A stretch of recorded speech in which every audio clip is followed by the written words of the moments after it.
ओम शांति।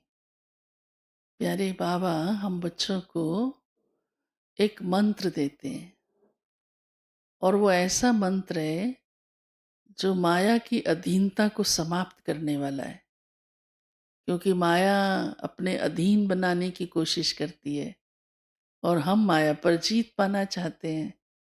तो बाबा हमें उसको सहज करके ऐसा प्यारा सहज मंत्र देते हैं, वशीकरण, कि माया वश हो जाए। और वो मंत्र है, बाबा कहते हैं, एक मेरी याद, बस चुप रहो। चुप में बहुत फायदा है। सहज बुद्धि बाबा से लगी रहे, बस बाबा की याद ही वशीकरण मंत्र है। और जितना चुप शांत रहते हैं तो ये मंत्र अंदर ही अंदर चलता रहता है। कोई मुख से इस मंत्र को बोलने की आवश्यकता नहीं है, या बार बार बाबा बाबा शब्द भी बाबा कहते हैं ज़रूरत नहीं है। अंदर बाबा की याद समाई रहे, यही सबसे बड़ा मंत्र शक्तिशाली, जो माया पर हमें जीत पहनाता है। फिर बाबा कहते हैं मैं एक भोला, बहुत भोला भाला, वैसे भी भगवान को भोला कहते हैं, लेकिन साथ ही बाबा ने कहा मैं ऐसा भोला ग्राहक हूँ। तो ग्राहक क्या करता है? हाँ, कुछ खरीदता है, कुछ देता है, कुछ लेता है। तो बाबा कहते हैं मैं तुम बच्चों से क्या लेता हूँ? सब कुछ पुराना, पुराना किचड़ा। ये दुनिया का सब कुछ तो पुराना है। हाँ, तन भी पुराना है, धन की भी क्या वैल्यू रही है।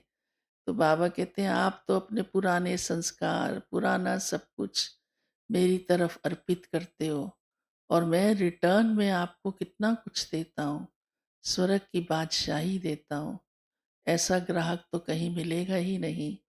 तो इतना सब कुछ बाबा हमको देता है और ऐसे संस्कार हमारे इस समय बनाता है। तो बाबा कहते हैं यही ध्यान पर रखो, ताकि जो कुछ है वो सब कुछ भूल जाए और बाबा की सेवा में लग जाए। है तो किचड़ा ही सब, पर बाबा उससे ही हमारी तकदीर जगा देता है। पुराना लेता है और नया देता है। नए इस समय नया जीवन, नए संस्कार, नया संबंध भगवान के साथ, और भविष्य फिर स्वर्ग की बादशाही देता है। तो ऐसा भोला ग्राहक तो कहीं मिलेगा नहीं। इसीलिए शिव भगवान को भोलानाथ कहा गया है। दूसरी बात बाबा ने कहा है, अपनी अवस्था अशरीरी बनाओ, देह भान भूल जाए। लेकिन उसके लिए ध्यान रखो, वाहियात बातें नहीं हो, फालतू की बातें नहीं हो। जितना बातों में ध्यान जाता है ना, मन जाता है, बोलते हैं, मिलते हैं, देखते हैं, सुनते हैं, तो बुद्धि योग भटकता है, बाबा के साथ उतना नहीं लग सकता।